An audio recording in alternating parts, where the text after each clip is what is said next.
LBA के सदर थुप्स्तान छिवांग ने कहा कि दलाई लामा 10 जुलाई को लेह का दौरा करेंगे। न्यूज 18 से बात करते हुए थुप्स्तान छिवांग ने कहा कि दलाई लामा 10 जुलाई को तकरीबन 10:30 बजे लद्दाख पहुंचेंगे और वो यहां एक महीने से ज्यादा तवील क़याम करेंगे।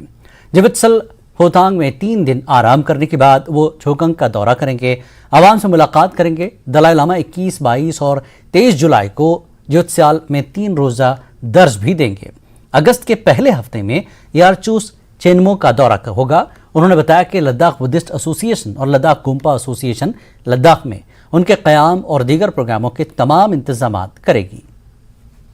हमारे साथ इस वक्त एलबीए के प्रेसिडेंट फॉर्मर एमपी कातुर तंसार जी है। तो लद्दाख लोगों के लिए बहुत खुशी की बात है। हिज होलीनेस दलाई लामा लद्दाख पर रहने वाला है। तो इनके जो प्रोग्राम शेड्यूल के बारे में हम डिटेल से सर से पूछेंगे। सर, हमारे साथ जुड़ने के लिए बहुत बहुत शुक्रिया। और दलाई लामा विजिट के बारे में आप। गुरु जी,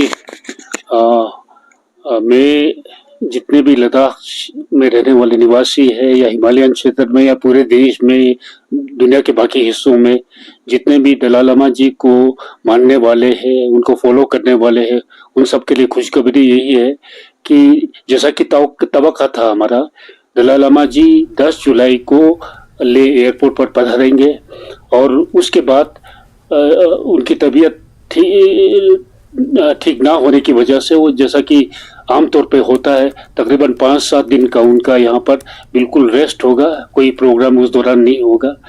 जो पहला प्रोग्राम जो हमें हिज होलीनेस की ऑफिस की तरफ से मौसूल हुआ है, उसके मुताबिक सबसे पहला प्रोग्राम ले चोखंग विजिट होगा उनका। 21, 22, 23 3 दिन उनकी तरफ से यहाँ पर वचन होगा।